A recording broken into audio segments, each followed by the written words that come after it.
Hello my dear student, I am your math teacher and today I will going to discuss about various type of percentage problems.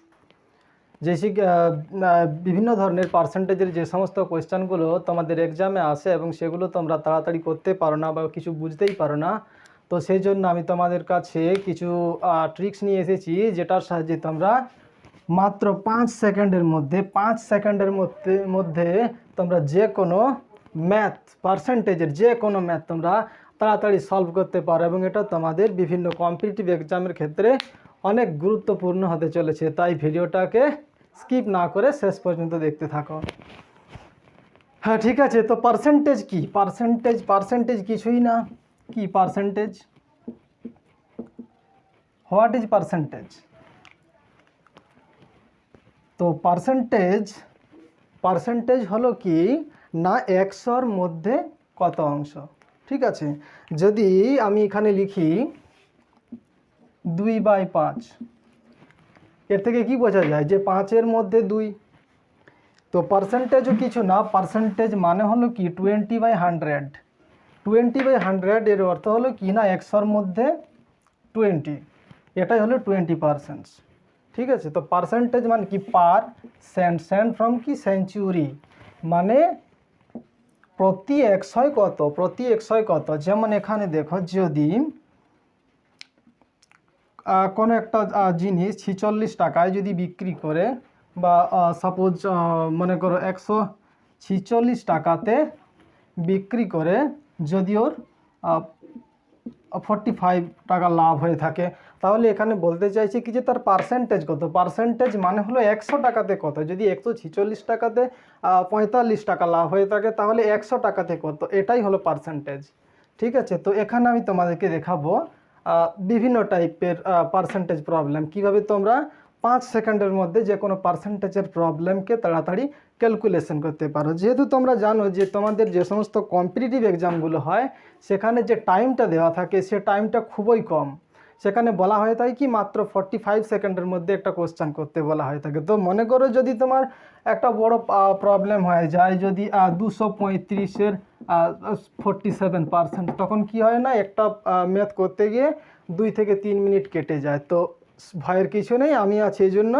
তো আমি তোমাদেরকে শেখাবো আজকে কিভাবে বড় বড় ক্যালকুলেশনকে 5 সেকেন্ডের মধ্যে করতে পারবে। ঠিক আছে, তো ঠিক আছে, তাহলে শুরু করতে চলেছি, দেখতে থাকো ভিডিওটা।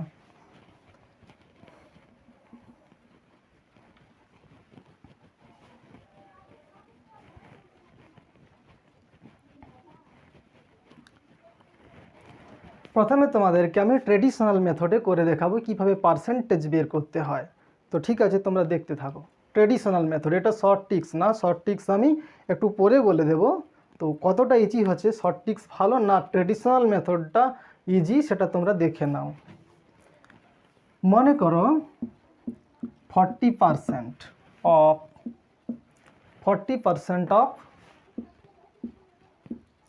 235, 235 টাকার 40%। তো এটা আমরা সাধারণত কি করে থাকি, 235 মাল্টিপ্লাই 14/100। তারপরে এটাকে কি করি না, এটা কেটে দিই। এটা 2.34 মাল্টিপ্লাই বাই 14, এভাবে একটা ডিজিট আসে। এরপর কি করতে হয় না, এই পুরো ডিজিটটাকে আমাদের মাল্টিপ্লিকেশন করতে হয়। এই সমস্ত মাল্টিপ্লিকেশন করার সময় ব্রেনের মধ্যে প্রেসারও পড়ে যেতে পারে, তাহলে কি হবে না এক্সামের দেওয়ার পূর্বেই টাইম শেষ, মাত্র 2টো অঙ্ক করার পরে টাইম শেষ। তো এই ধরনের প্রবলেমগুলো দেখো কিভাবে ট্রিক্সের সাহায্যে কিভাবে করা যেতে পারে। তো এখানে বলা হয়েছে কি না 40% অফ 235। তো এদিকে দেখো, যদি পার্সেন্টেজকে আমরা 2 ভাগে ভাগ করি তো এটা কত পাবো, 10 + 4। তো দেখো এখানে 235-এর 10% কত হবে। তো 235-এর 10% কত হবে, 10%, 235-এর 10% হবে 23। ঠিক আছে, এবারে দেখো এটা যদি 10% হয় কত, 23.5, এটা হলো কি 10%। তো 10% যদি 23.5 হয় তাহলে এটা 1% কত হবে। তো 1% কত হবে, 1% হবে 0.35 এটাই হবে 1%। তাহলে 4% কত হবে? বাস ইজি। তো এটা ক্যালকুলেশন করলে কত হবে?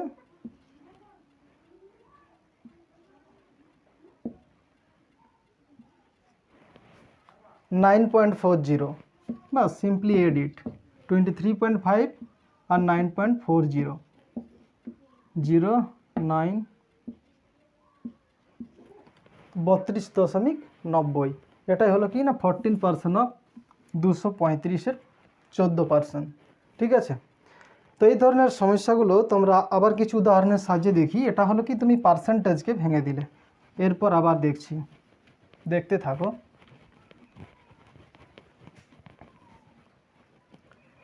মনে করো যদি প্রশ্নে তোমাকে বলা থাকে কত 35%, 35% কত যে কোনো একটা ডিজিট যদি বলা থাকে 432-এর 35% তোমাকে বের করতে হবে।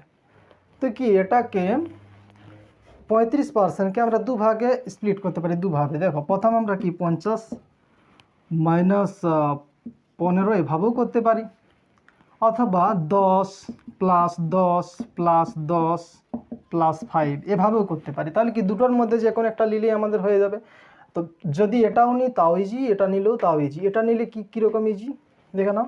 তো এখানে কি 50%, 432-এর 50%, 50% মানে কি 50% মানে যেটা আছে এটার অর্ধেক, এটার অর্ধেককেই তো আমরা 50% বলে থাকি, তাই না? তো এটাকে যদি আমরা অর্ধেক করে দিই তাহলে এটা কত হবে? 216। ঠিক আছে।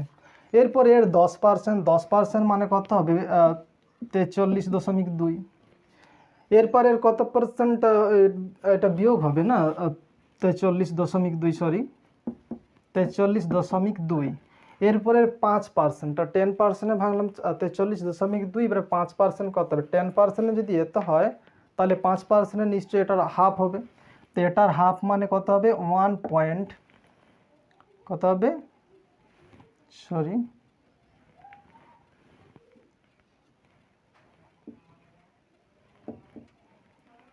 21.6 হবে এটা। এরপর কি যদি এই দুটোর কি হবে? এই দুটো অ্যাড হবে, এটার সাথে বিয়োগ, এই দুটোকে অ্যাড করে দিলে কত হয়?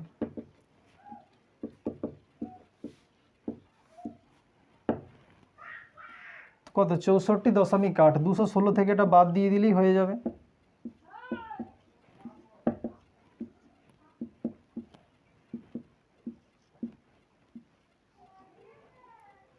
One five 1.2। বাস ঝটাঝট। তো দেখো এটা যদি 35%কে ক্যালকুলেশন যদি করতে বলা হতো, এটা তোমাদেরকে বোঝানোর জন্য আমি হ্যাঁ না খুব স্লো করলাম। তো এটা যদি 10%, 10%, 10%, 5% করে দিতাম তো সিম্পলি ইজি না। 10%, 10% করে দিলে 43.2, এটা হয়ে গেল কত? 10%, 10%, 10%। এরপর কি এটার 5% কত? 21.6 হয়ে যাচ্ছে। তো 21.6 সিম্পলি অ্যাড ইট, পেয়ে যাবে তুমি 35% 432-এর। এতে কোনো মুশকিল আছে? কিন্তু যদি এভাবেই করো 432-এর সাথে যদি 35%, 35 বা 100 এটা যদি করতে হয় তখনই না অসুবিধা হয়ে যাবে। মানে কি অনেক এটা অ্যাকুরেটটা এক্সামের টাইমে অ্যাকুরেট আসতে চায় না, দশমিকের ব্যাপারে অনেক ভাবনা চিন্তা হয় ঠিক বসাচ্ছি কি না। আর যে সেখানে যে অপশানগুলো দেওয়া থাকে সেই অপশানগুলো এরকম দেওয়া থাকে, যেমন ধরো 18.2 এটা থাকতে পারে 1.82। তো এভাবে যখন তুমি ক্যালকুলেট করবে, এভাবে দশমিক ঠিক মতো দিতে না পারলে তোমার মনের মধ্যে এমন কিছু ক্রিয়েট হয়ে যাবে যে তুমি ভুলটা দাগ দিয়ে দিতে পারো। তো সে যাই হোক, যেটা ইচ্ছে তো করতেই পারো। তো আমি এখানে পার্সেন্টেজ বুঝেছি। তো পার্সেন্টেজ যদি তোমরা কেউ না বুঝে থাকো কখনো, তো এগুলো তোমরা এক্সাম হলে এগুলো কিন্তু ফলো করতেই পারো।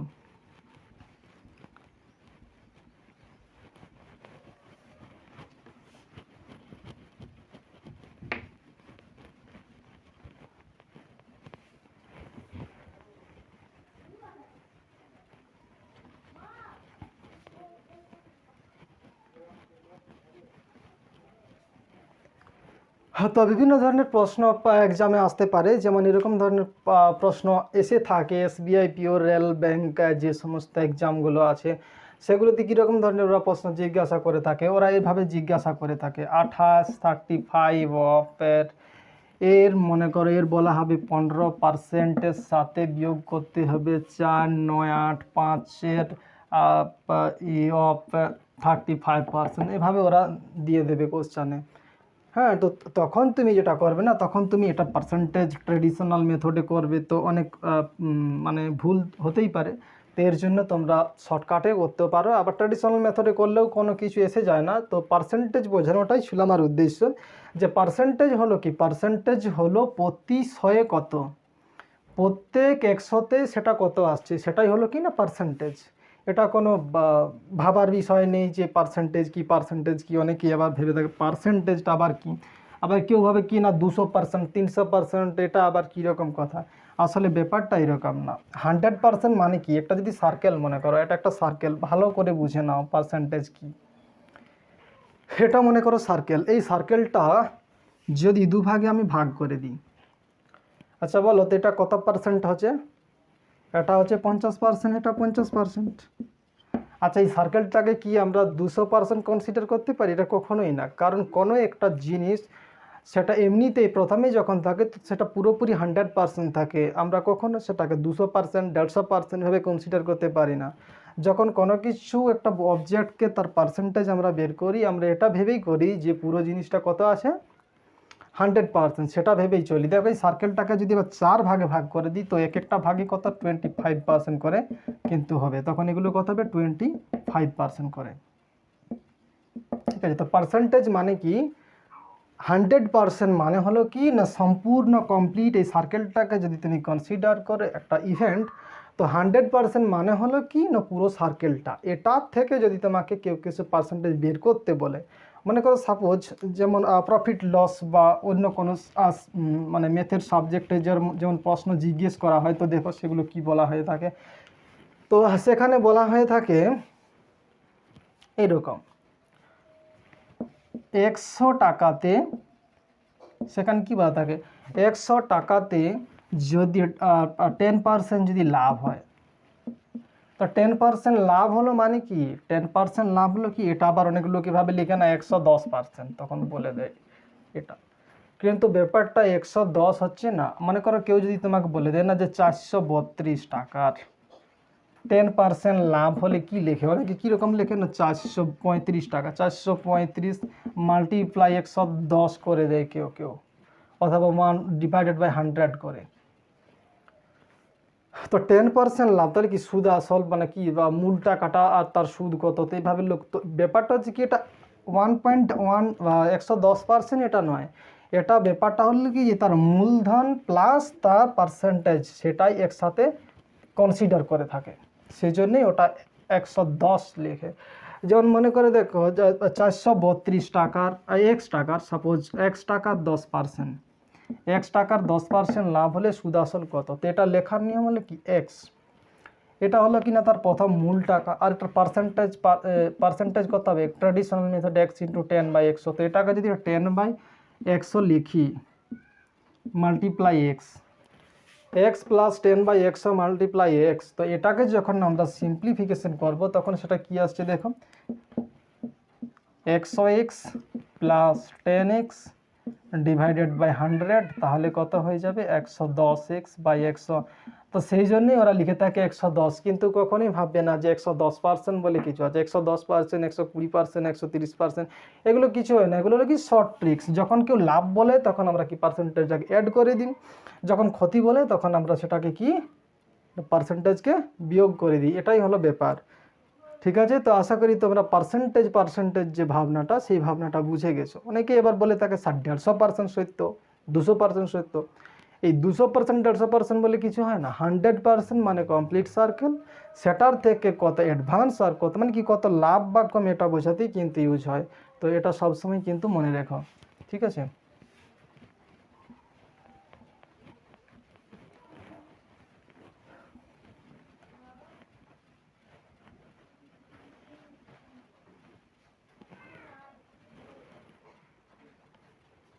এরপরে যেটা বলছিলাম না যে স্প্লিট, এই যে 15% স্প্লিট, আবার একটা মাল্টিপ্লিকেশন মেথড আছে। মাল্টিপ্লিকেশন মেথডে যেগুলো 100 থাকে না, সেগুলোতে কি হয় না, যেমন 10%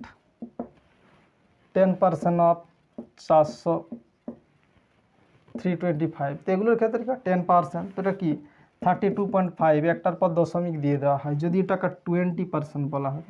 তো 20% মানে হলো কি এটার থেকে মাল্টিপ্লাই 2, সরাসরি 2 দিয়ে মাল্টিপ্লাই করে দিতে হয়, বাস এটাই 20%। সরি 10% যদি এটা হয় তাহলে 20% এটাই হবে,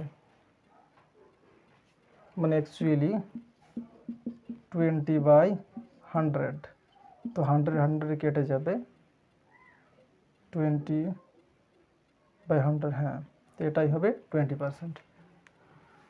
তো যদি তুমি 10% মনে রাখতে পারো, 10% মনে রাখতে পারো, তাহলেই তোমার পুরো কাজ হাসিল। তো তুমি কি করবে, সব কিছুকে কিন্তু 10 + 10 এভাবেও করতে পারো, আবার কি 50 20 এভাবে। যদি কেউ 70% বলে না, 70% বললে কি করবে, 70% যদি কেউ বলে তোমাকে 430-এর যদি কেউ তোমাকে 70% বলে, তো তখন তুমি কি করবে, তখন কি ওটাকে তুমি কি গুণ করতে যাবে না ভাগ করতে যাবে? ভাগ করার দরকার নেই। 70% যদি 430-এর হয় তো 50%, এটার 50% তো 215 হয়েই যাবে। আর 10% 20% মানে কি 43 × 2, মানে দশমিকটা একটার পর চলে আসবে, তাহলে কি 43, এটা এড করে দিলেই 70%।